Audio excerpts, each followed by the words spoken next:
Good evening, everybody. Good evening. My name is Richard Wesley.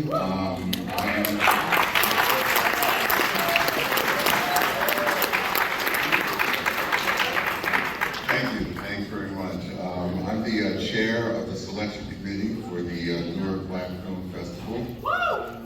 And it is my pleasure to welcome you to the 49th annual Newark Black Film Festival.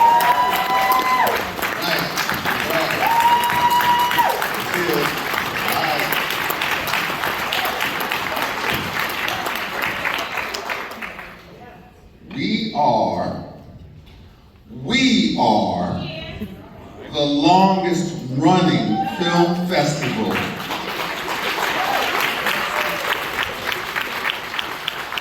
devoted to films centered on the African diaspora in the country.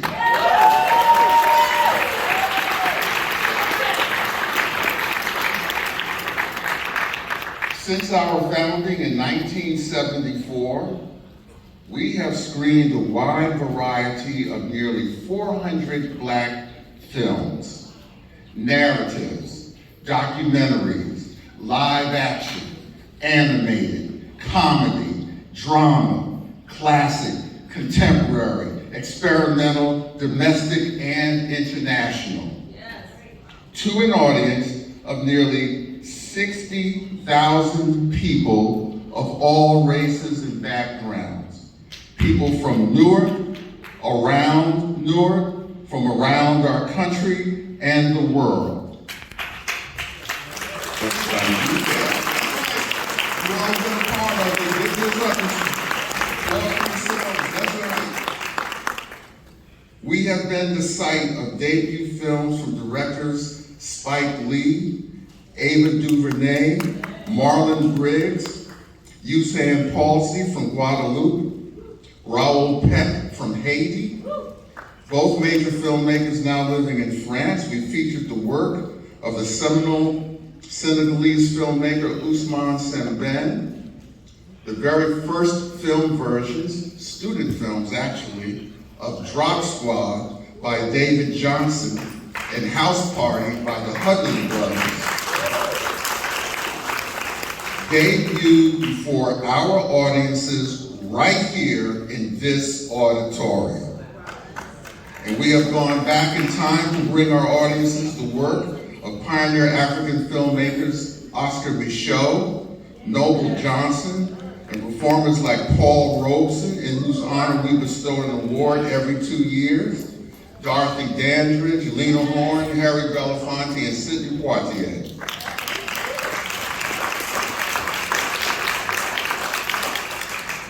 These efforts could not be possible without the dedicated work of the Newark Black Film Festival Selection Committee, some of whose members are here tonight.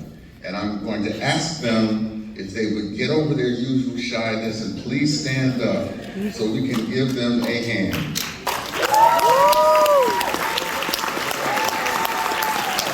Stand up.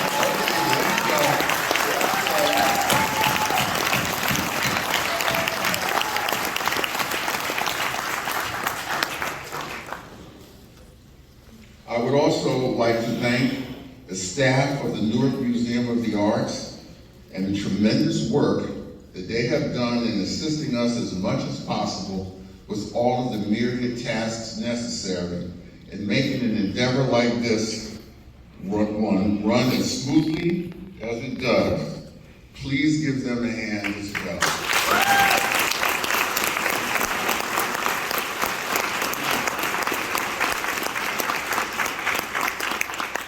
And now I would like to bring to the stage someone who must easily be considered one of the foundation stones of hip-hop in the United States, hip-hop internationally as well. Ladies and gentlemen, producer extraordinaire, #1, Ralph McDaniel. Yeah.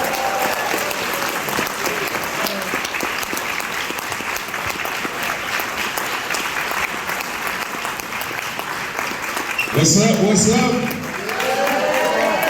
Oh man, we're looking good. You know, in 1991, I was called into an office, and there was these two white guys, Neil and I can't remember the other dude's name. They were like, man, yeah, and they were like, man, nobody's calling us back. We're trying to get this movie done. We got one person that we've casted. His name is Tupac, and I said, okay. He said, but we need help. And I sat down with them, and they showed me the script. And the first person I called was my friend Latifah from East Orange, New Jersey. And I said, hey, I said, look, Ma, these people trying to get in contact with you. They need you to be in this film. And she said, I heard something about that. I said, yeah, I'm involved. She said, you involved? I said, yeah. She said, okay, I'm gonna go down there and see what they're doing. So she came, and everybody else started to come after that. And the folks that were involved with the soundtrack, the Bomb Squad from Public Enemy got involved, and you know, Pac said, "Yo, Ralph, can you take me to Brooklyn? And could you be at all the parties doing the shout outs and stuff?" And I said, "Absolutely." So that was the beginning. That was my first producer credit in a film, associate producer, and it was a first for many. You know, a first for many, and we continue to tell our stories, and we still have so many stories that are needing to be told, and that's why we have this amazing film festival that we are gathered here today with. And this is all about, you know, just reminiscing on a classic. You know, we didn't know it was going to be a classic when we did it, but you know, every time the film comes on, one of my nieces or my nephews, I didn't know you was in Juice. I didn't know that. And I was like, yeah, I was in it. So, but yes, that's. I'm very proud of this film. I'm very proud of the folks that are here, Tretch and Jermaine and Omar and Khalil and all of those folks that, you know, just made that an incredible film. And you know, and we continue to do our thing. You know, you gotta have my documentary here. You're watching Video Music Box. We gotta show it. We're gonna show it maybe for next year. We'll get a chance to show that, directed by Nas. And I'm not gonna hold it up any longer because it's a Saturday night and we might want to go to an after party or something else. So, ladies and gentlemen, this directorial debut of Ernest Dickerson. This is 1992 film, Juice.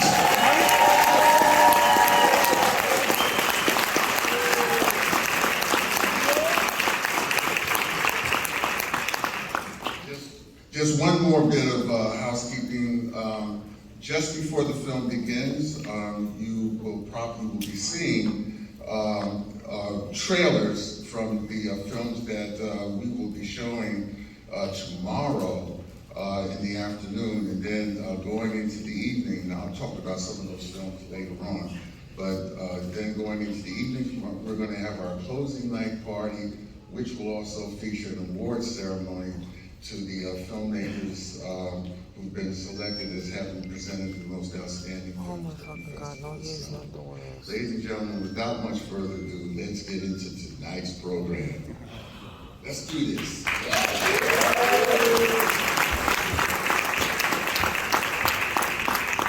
Juice.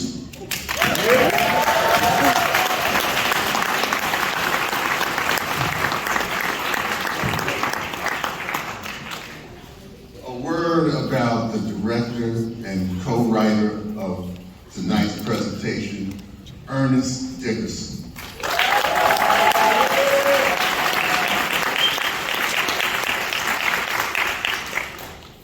There's a big bio here, and I know we've got a time constraint, so Ernest, please pardon me if I use a little writerly editorialing here, but do what you gotta do.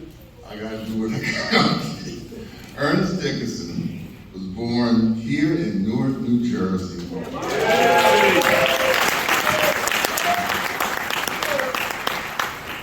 In June of 1900. He is a director, a cinematographer, a screenwriter of film, television, and music videos.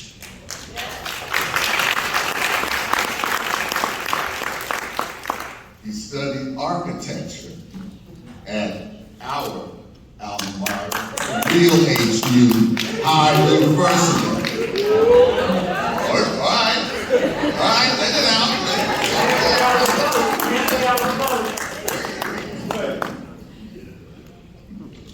He began his career, I should also say, though he studied architecture, he took a film class with the esteemed filmmaker Haile Gerima, as he was already interested in making movies. He later relocated to New York City to attend New York University's film program at the Tisch School of the Arts, where he met fellow student Spike Lee. His first feature film as a director of photography was also Spike Lee's first film, Joe's Bed-Stuy Barbershop, We Cut Heads. And that was filmed while both of them were still students. Ernest remained, Spike Lee kept Ernest in mind, and he returned to work on a few more films as Spike Lee's cinematographer. And I'm gonna stop right here and say a few words about that. Because even though I'm a screenwriter, or was, I'm retired from the business now, but one of the things that I came to appreciate about what Ernest did and the role that or space rather, that he occupies in film history, American film history, Black American film history, is precisely connected to his talent as a cinematographer and what he did.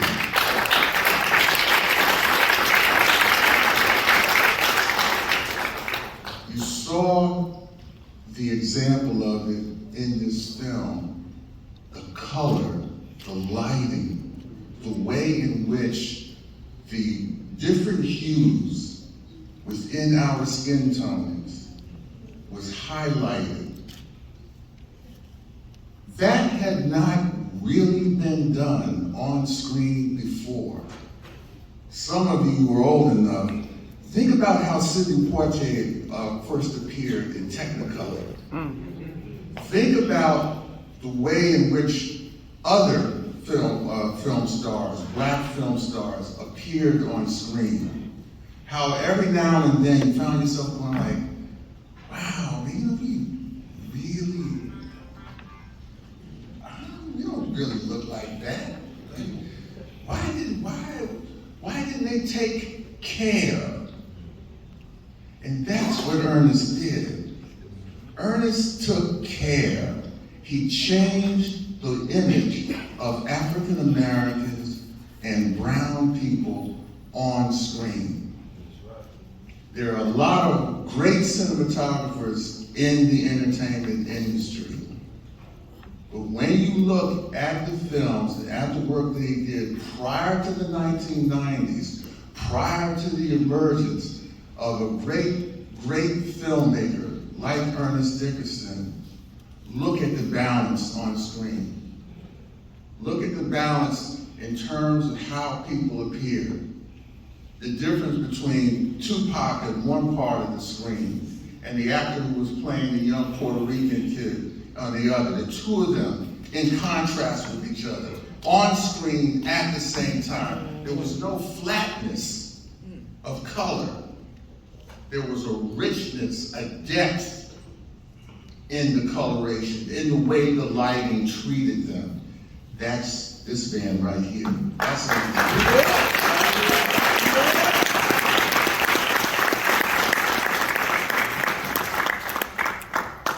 cinematographers, other people in the business who were paying attention, they began to emulate that. The look of Spike Lee's films, this man here. I know, a lot of us already know about that particular dolly shot that's used where the background goes this way and the protagonist comes right at you. That was something that was, certainly developed and made popular in those early films that Spike did. But the thing that I always paid attention to, the thing that struck me and struck a lot of young filmmakers in that generation was the way in which color just leapt at you. I don't care whether it was school days, whether, and most especially, particularly for me, a film that followed right behind it, Mo Better. Do the right thing first.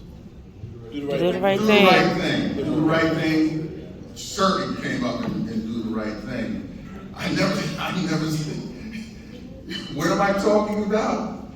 You know, think back to Do the Right Thing, a hot summer day, and the way he treated sweat coming off people's skin, and Do the Right Thing, the way it glistened a particular kind of way, the way in which that color palette in each frame was almost like a painting in itself.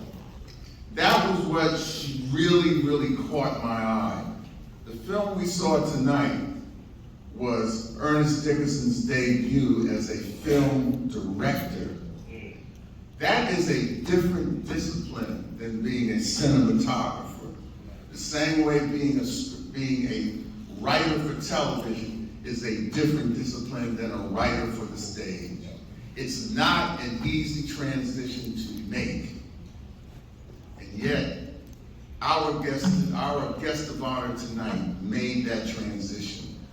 And that is also one of the things that Ernest Dickerson should be remembered for and admired for and respected for, because he opened doors for a lot of young filmmakers who followed behind him. And they were inspired by the things that he did both as a screen or cinematic technician as well as an artistic master. Ladies and gentlemen,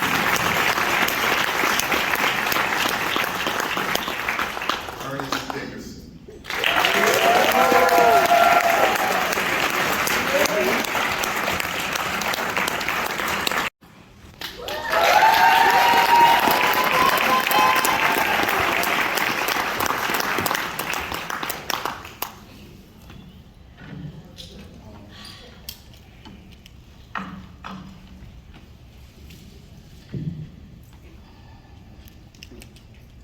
I don't have anything prepared. Those who know me know that I'm much better behind the scenes, but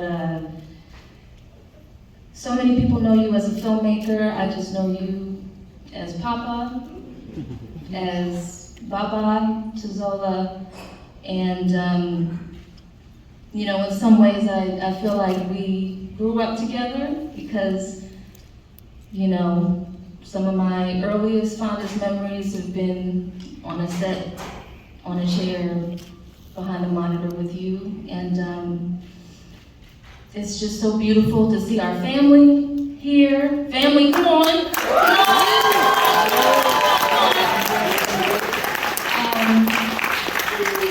And there are so many amazing awards and so many prestigious stages, but the opportunity to come home as a native son of Newark, to be here with family and friends and so many people who love you.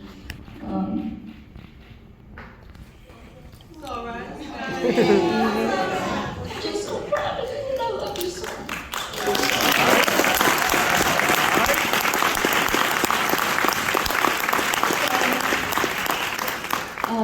On behalf of everyone, I'm happy and thrilled to present you with the Newark Black Film Festival's Lifetime Achievement Award for Excellence in Filmmaking. And actually, it's the 2023 Paul Robeson Awards. We have to come get your award.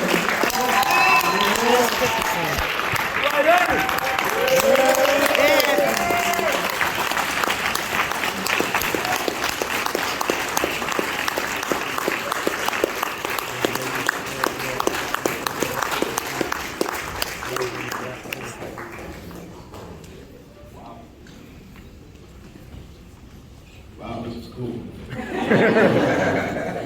This is beautiful.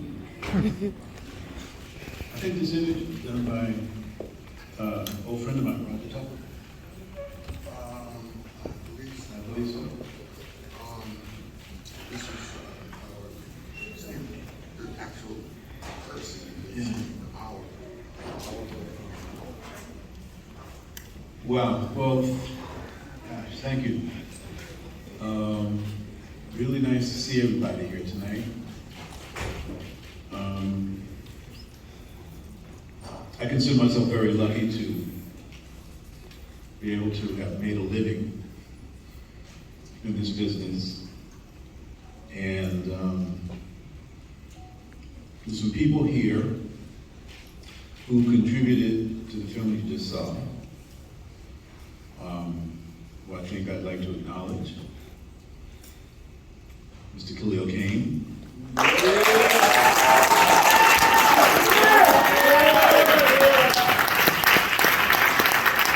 Jermaine Hopkins.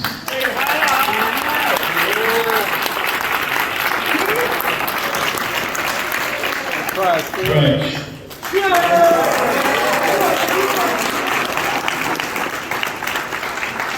Who else is here? Eric Payne, my cousin.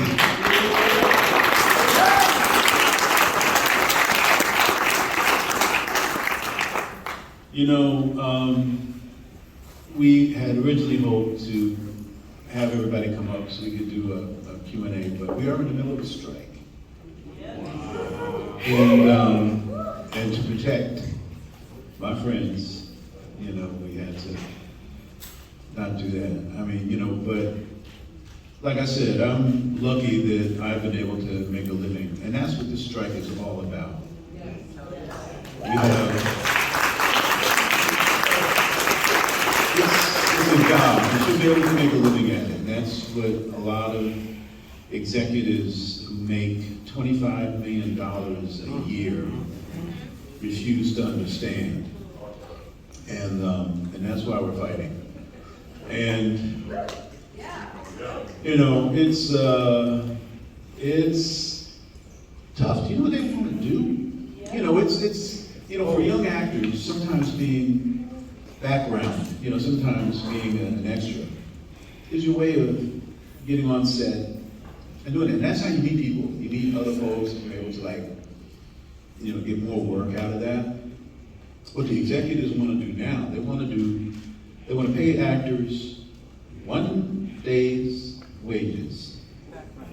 Can't do that. Background, they want to pay them 1 day's wages to do digital scans of them, to put in a library, so that they can use them anytime they want to without giving them any further compensation. You can't be doing that. That's slavery. So, yeah, will the money folks like to bring back slavery? Yeah, I think so. The reason that the directors didn't get it, because they haven't figured out how to mess with us yet. But they're gonna try. But really want to honor the actors and the writers, and we give them our full support. And I just want to thank everybody for coming here and supporting our little movie.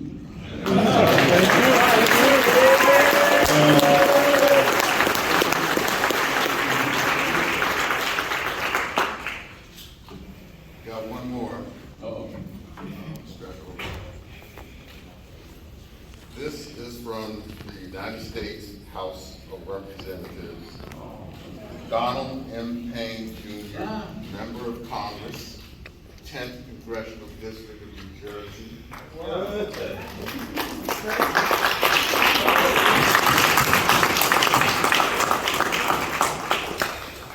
He has asked that we present to you the United States Congress Certificate of Special Congressional Recognition.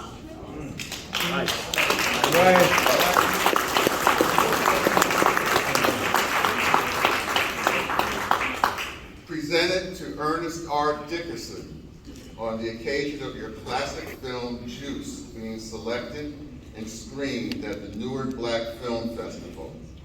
I recognize you for your love and dedication as a director and cinematographer. Your efforts as an artist are an inspiring testament to a life dedicated to spreading your love of film. As a Newark native, I am proud to recognize all your achievements in the film industry. Our community is grateful for your generous contribution of time, talent, and dedication to enhance the creative knowledge of your fellow artists. Donald M. Payne Jr., Member of Congress, 10th Congressional District of New Jersey, dated July 15th, 2023.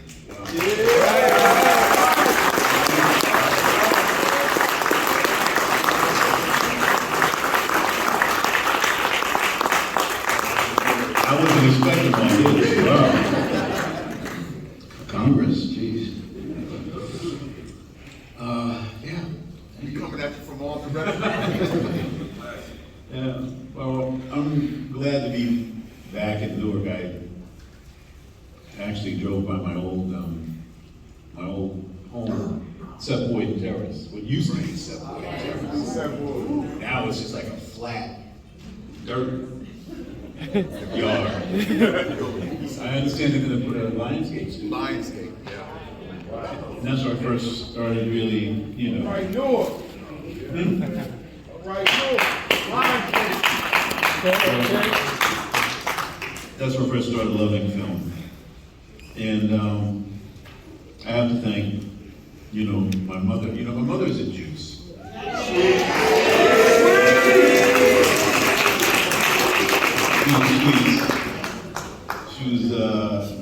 She had recently retired from the Newark Public Library. And actually she had a day working as an extra on Jungle Fever. So that was her first day on set, she loved it. Because she was trying to figure out, she's retired. She didn't want to just like sit at home. So she said, well, how do I get to be, I like this. How do I get to do this in life? And I said, well, Mom, you gotta get a SAG card. She said, well, how am I gonna get a SAG card? I said, well, you gotta be in a movie. Well, how am I gonna be in a movie? I don't know, Mom, I don't know. So, when we were preparing Juice, the character of Sweets was actually written for a man. And sometimes the best ideas come in the shower, at least for me, in the shower. And I said, wait a minute, my mom knew a lot of OGs here in Newark. I think she could do it. And she practiced. And she got her SAG card. And every time I got a movie, she said, what's my role? I said, I don't know, Mom, I don't know. She said, now remember, Marty Scorsese always puts his mother and his father in his movie. That's how I'll figure something out. But I loved it because she always used to go with my Aunt Goldie. And they go to like screenings, SAG screenings, they could go see the new movie that was coming out at a screening. They do that, or go over to New York and have dinner and stuff. So she really loved that. So I'm glad I was able to immortalize my mom in cinema. And so, yeah. I don't know what else to say.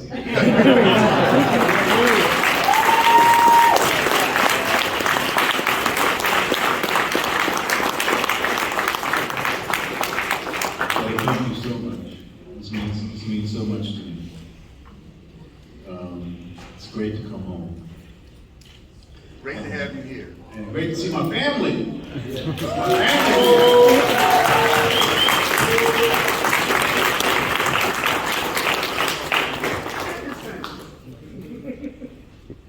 We love you. Love you back. Your Honor. That's my cousin, Rashida, who became the first African-American Muslim Superior Court judge in New Jersey.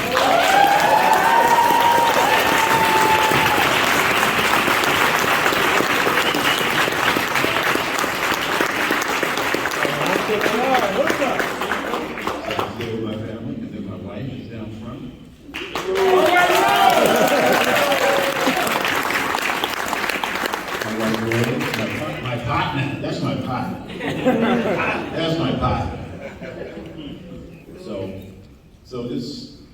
so happy to see everybody here tonight. Thank you for coming out. Ireland took a mess in black belt. All right. Thank you for that. I wanted to start by really tracing your journey from cinematographer, which requires you to be inside of the director's mind, to leading with your own. Yeah. You know, what was really crazy was that a lot of the films that I did, my first film being Brother from Another Planet, Yes. John Sayles, who was the director, also acted in it. So whenever that happens, that always puts the cinematographer in a position to be kind of like a co-director. And so, you know, I was always there to tell him how he was doing, you know, his role and everything like that.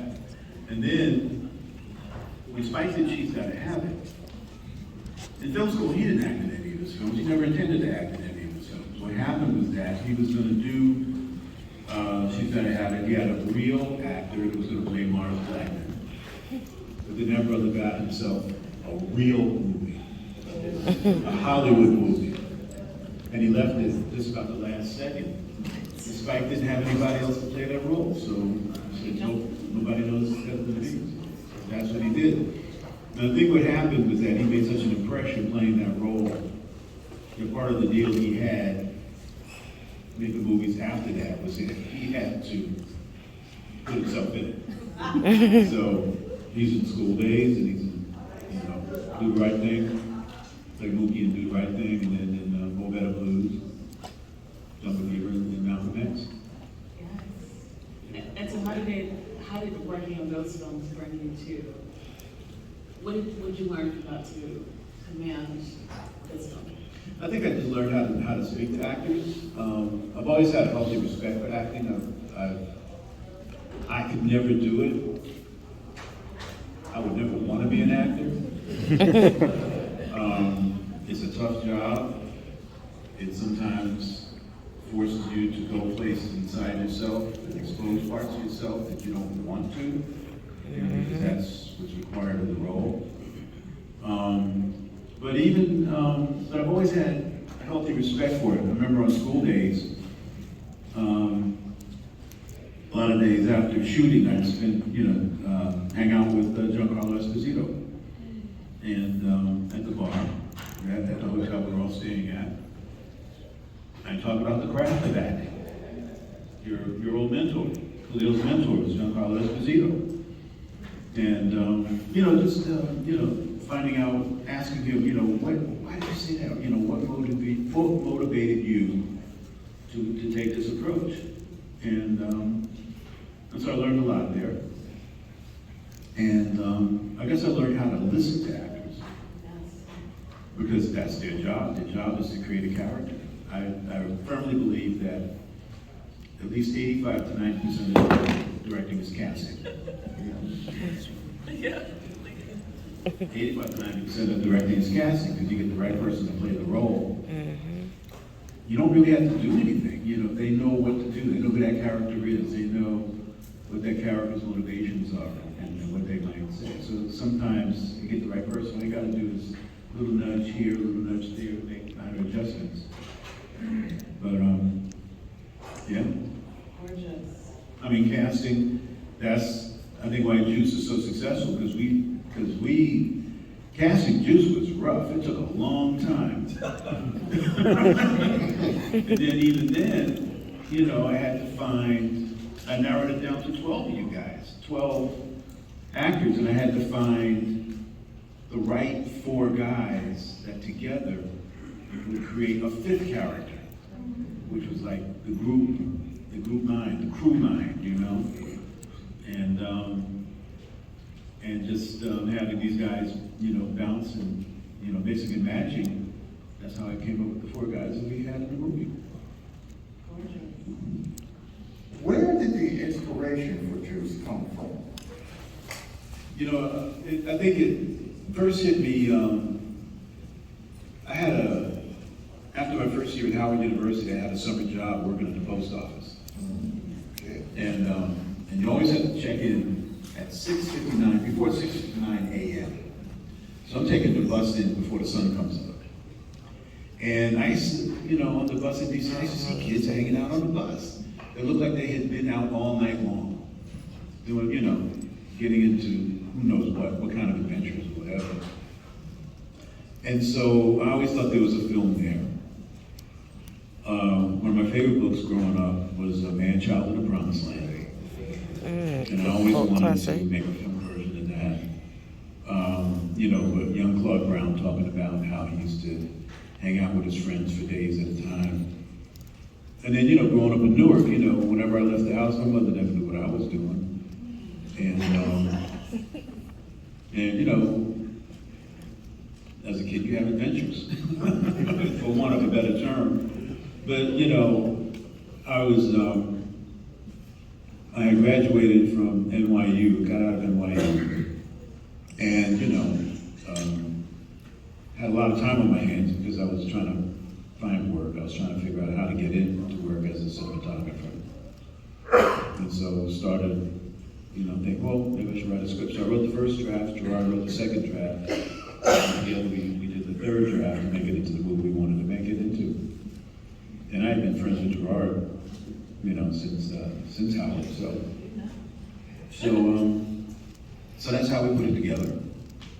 And then it wound up sitting on the shelf for like 8-9 years. What was, so let's see, 1993. 1993 was, so that was. James came out in 92. 92, so we're going all the way back to like 1980, 84, 85. No, 80, we wrote it around 81. Yeah, we wrote it around 1981. And it predates the idea of the Hood movie. Yeah, I wanted to do a thriller. I wanted to do a thriller with young African-American guys, 16, 17 years old. I wanted to be a film noir. I thought it was, an interesting idea for a film. Kids can get into all, excuse my French, kids can get into all kinds of shit. And I was definitely one of them. That was the idea, to have these young kids that were I almost ran myself over with the car. a little bit of myself growing up, but also my brother-in-law at the time. There's a little bit of, I actually had interviews with my brother-in-law and some of his friends, and just taped interviews with them, talking about some of the stuff they got into, and that contributed to the script. When the film premiered, you called it a hip-hop noir. I read that in a lot of the interviews that you gave then. Does that phrase to resonate with you? Yeah, it's a film noir and hip-hop, because that's the music of the boys' lives. At that time, I was really starting to get fascinated, and I started to find out about scratching and mixing and DJing and stuff. And I was really fascinated with it. I just thought, I've always loved movies that had non-traditional soundtracks, non-traditional instrumentation in soundtracks, using different sounds other than the typical orchestral type thing. And that's something I wanted for this film. And I was a big fan of Public Enemy at the time, but I thought, having Public Enemy do the movie, I don't know, that's kind of like a little bit too much on the nose, I really wanted the mastermind behind Public Enemy's sound, and that's Hank and Keith Shockley. And they were working with, they did some amazing stuff in it. They were working with, I guess nowadays we'd say, with very primitive instrumentation, because now everything is computerized and it's so easy to do stuff like that. But they were working with electronic stuff, 92. It was still basically analog, not digital. And how did you, since you wrote the script before the hip-hop movement really became mainstream, how did you infuse it into the... Well, I knew that it was coming up. I knew that it was coming up. I mean, it was actually, in '81, it was populated with people that I knew about at that time. The character that was played by Latifah was in the script originally Africa Bambaataa. That's who I originally, but 9 years later, things change. And I just met Latifah on Jungle Fever. She had this great scene in Sylvia's restaurant. So. Right. There, I guess what I wanted to ask you, when you decided to cast Hampton Clanton as the police detective, were you aware of the history that he represented? Yeah, Ronnie Clanton. Ronnie Clanton, like Yeah. Ronnie Clanton. Yeah. He was Hampton back in those days, but yeah, Ronnie now. Yeah, I really, when I was at Howard, I saw a lot of movies, and the movie that I saw that I really loved was The Education of Sonny Carson, Right. where he played Sonny Carson,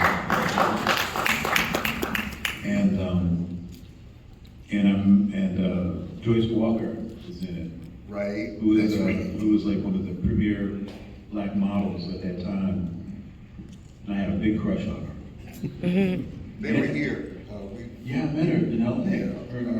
We screened Education of Sonny Carson here in the festival that had both Ronnie and Joyce were our guests at that particular occasion. I just saw Joyce and her husband at Tupac's getting the star on the Walk of Fame in L.A. And she was there for that. And I first met her at the opening of the Tupac Museum. That was running around, so, yeah. Ronnie has another connection, and I thought about it when he came busting into into the mixtape massacre and dragged Q off Off the stage. off the stage and everything. Ronnie's first film was he played the protagonist in a film called The Cool World, by Shirley Clark back in 1960 when he was maybe 14, 15 years old. And it's set in Harlem. Some of the locations, in fact, were within blocks of the locations that you had in the film here. And it was a movie about a crew, 4 teenagers in Harlem back in the day. And a big, a key element of that film revolved around a gun. I never, because I never have been able to see Cool World. Well, it's hard to find it. I know, yeah. I remember reading about it. I never been able to see it. The reason why I bring it up is Cool World in 1960 talked about violence and the corrosive effects of life in the inner city, and young black males trying to develop a sense of purpose and identity, and to think, Ronnie then went to Education of Sonny Carson, which talked about some of the same things, and then he shows up, I think about 15 years later. Yeah, Education of Sonny Carson really made me, at that time I was really, really thinking about, how to turn Man-Child in the Promised Land into a film. And Education of Sonny Carson was a film that I thought, wow, that really kind of is in that direction.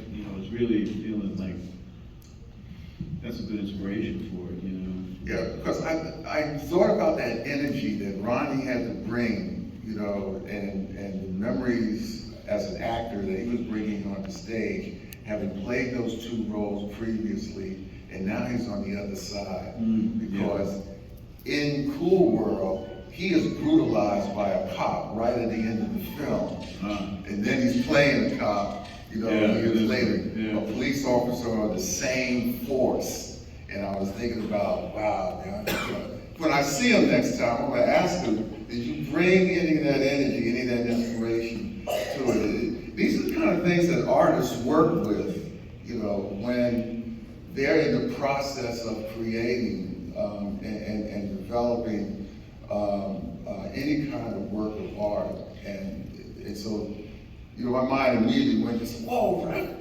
Because I forgot that Ronnie was in the film. Well, I just remembered that I had met Ronnie before that. Before I brought him in, because I was so happy to have him in. I shot a movie called Death by Temptation that I shot right before Do the Right Thing. And Ronnie's in that. Ronnie plays one of the victims of the monster, the demonic lady that killed her presence. Yeah. And now I was so happy to meet him there because I knew of him from Education Center.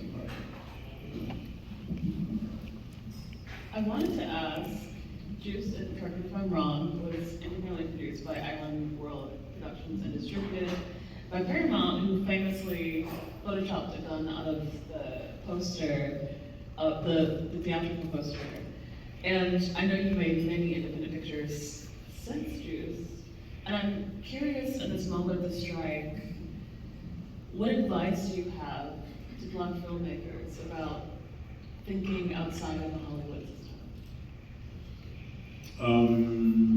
Well,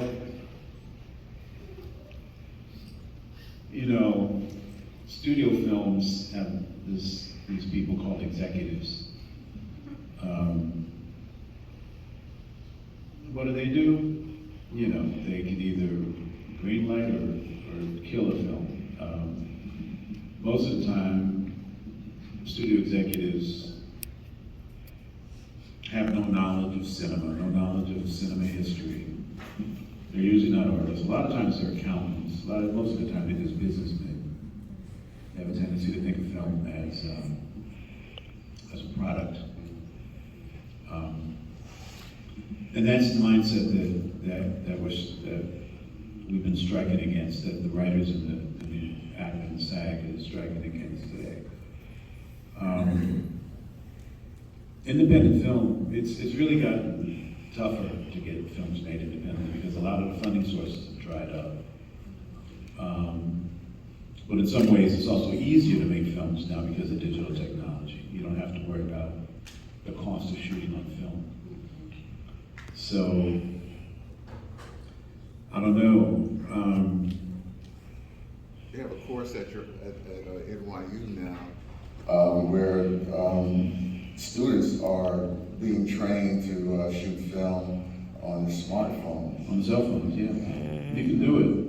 And the editing systems are available out there for home computers. I'm really surprised by some things that I've seen coming out of Nigeria. I've seen young Nigerian filmmakers, kids making superhero films, using green screen. Yeah. Pretty elaborate visual effects. Kind of like what Spike did when he did She's Gotta Have It. He wrote a movie that he could shoot in 2 weeks in the same neighborhood with, that much money. And that's the thing you got to think about if you're planning on doing a film independently. Think of something that you can do, independently, because it's going to start with the script. All films start with the script. It's always. That's where the general idea comes from. That's where all the inspiration comes from. So, and script writing is tough. It's hard. So, I would say if you're going to do it, think hard about what you could do with the resources that you know you're going to have. And, if you're really smart about it and really creative, you can probably do something very, very interesting. Because there's some interesting independent films being made out there. Those are actually the most interesting films being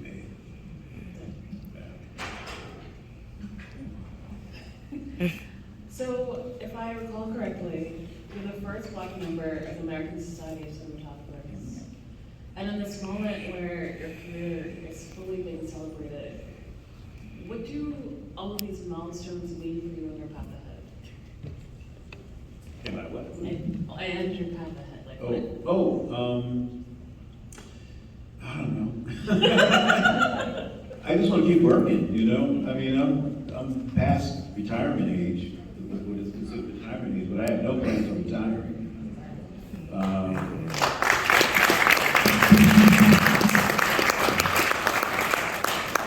mean, I like to think that my best work is still ahead of me. And, you know, I have an incredible partner, my partner, and we're working on some things together. She's my producing partner and my life partner, and you know, just trying to I'm really waiting for the strike to end so we can get back to work.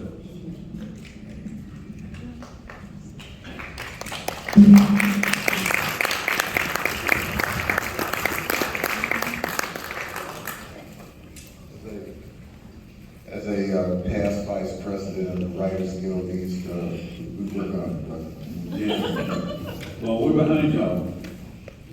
We appreciate that. Yeah, we're behind y'all. I mean, you know, we figured that, you know, the directors were able to make a deal, and we got everything we wanted because there's certain things they haven't figured out how to do without us. They know that they can digitally create actors, false actors, you know, but, you know, I heard, you know, people talking about AIs writing scripts, but AIs can't come up with original ideas. Nope. All they can do is recycle stuff that's been done. I've read the Charlie Brooker, the guy who does Black Mirror. He actually experimented with giving an AI the assignment to actually write an episode. And he read it, he threw it away, because all it did was took all the best episodes, all the best moments, from all the best episodes and put them all into one. There was not an original thought in the whole thing. Right. So, right now AIs cannot really create, all they can do is copy. Yeah. So, It's a human. to that point, or piggybacking on that point, and also on something that Maya raised in her last question, and in light of the fact that you have no plans to retire, and there's some new things that you want to do, and you're always looking over that next horizon, I'm wondering, have you seen what that different landscape is going to be like post-strike? Because no matter what it is, ChatGPT is here. Yes. It's going to be a part of the working apparatus going forward. It's just simply a question of who's going to control it and how it's going to be manipulated. But how does that impact the young filmmakers? Because there are some of them who are sitting in this audience who plan to move forward with their own careers, and you have indicated that there is some space in the independent arena, that there's an approach there. So how do you see that landscape that's out there after after the strike and the years beyond? I don't know. We'll find out. I mean, it's a little scary because I really don't know. The one thing that the DJ has been the Directors Guild of America has been able to do is to make it perfectly clear that an AI cannot do anything without the director. It has to have a director to tell it what to do. So right now we can use it as a tool. I mean, there are ways of using it as a tool to get some things done. But it won't be taking our jobs anytime soon. But we have to make sure that, I mean, you know, I guess there's some people who don't care whether or not a script is good or not. I guess there's some people, you know, I mean, look at all the superhero movies, a lot of them are kind of like the same thing over The same things over and over. again, you know. But Those could have been written by AI. it goes back to what you said earlier, which is if you see art only as a commodification of it, all it is something to sell. So the investment in AI just becomes a tool to sell more than it becomes a creative engine. Yeah. Because you've already stripped the thought process, the thinking and feeling out of it, and you're just trying to sell someone an idea, and people may buy it. Yeah. But then, you know, there's a lot of people that won't. I think there's, Definitely. you know, I think people want originality. I think people want a human hand, and you know, they want to know that there's a human brain behind what they're looking at. So, but it's scary. It is a scary new world, scary new technology, and we just have to be careful. Because you know it's unknown territory. It's a new country. We have a guest in the house who has something that she wants to say to you, and I'm referring specifically to Darnell. Darnell's here. Darnell Martin.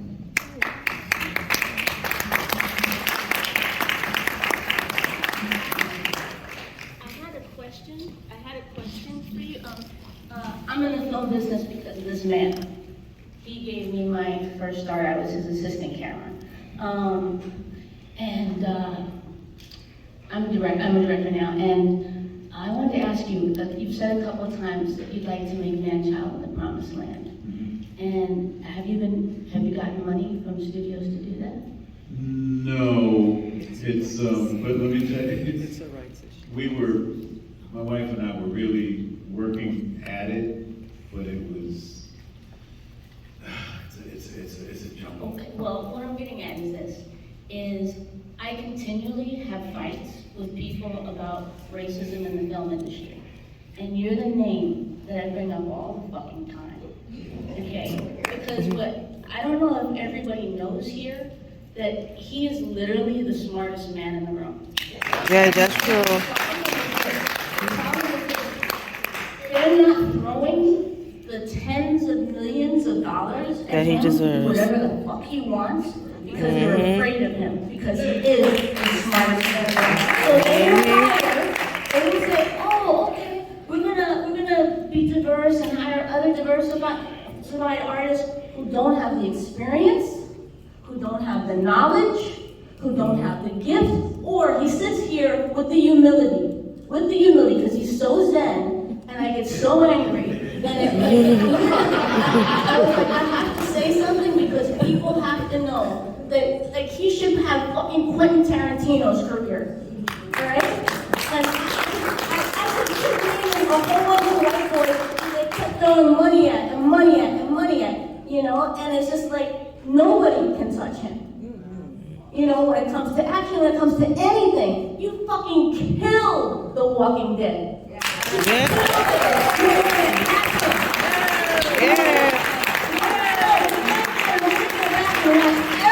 that he has done. If people think that there is no racism, because literally, I just had a meeting at the TGA, and it's like, oh, I'm like, oh really? I'm sorry? Is Ernest Dickerson doing all the Marvel movies? Are you doing a whole bunch of... No! Does he have a series that he's doing? Don't tell me that! Because they want to control people. And he is the fucking smartest man in the room, and they don't want to deal with that. I'm sorry, I'm done. Thank you. We're talking about another great director in the room. I like it like that. I like it like that. Remember Oz? Yeah. You started Oz. Everything I learned was from you, all right? I was his AC. He gave me my first start. And I'm not saying this because, you know, he's my friend. I think he's great. I like literally, I was like, I gotta say something because people don't know. and it makes me so angry. Thank you.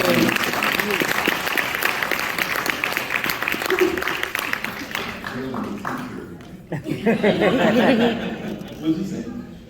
He said he's feeling the t-shirt. Yeah, right to American East, yeah, for sure. Right. Wow. Thank you so much. Thank you.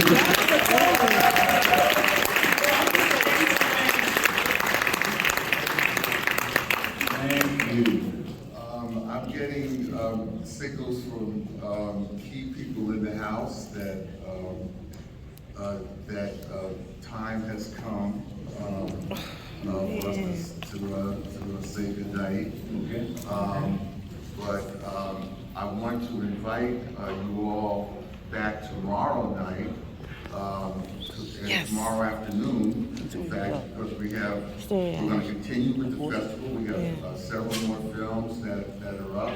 And then tomorrow evening, we have the closing night party and an award ceremony, live music, and I think there's supposed to be some finger foods, things around, I'm always hungry. And there's going to be a lot of dancing and a lot of good times and everything. Thank you all for being here tonight, and most especially, thank you to our special guest and homeboy. Yes.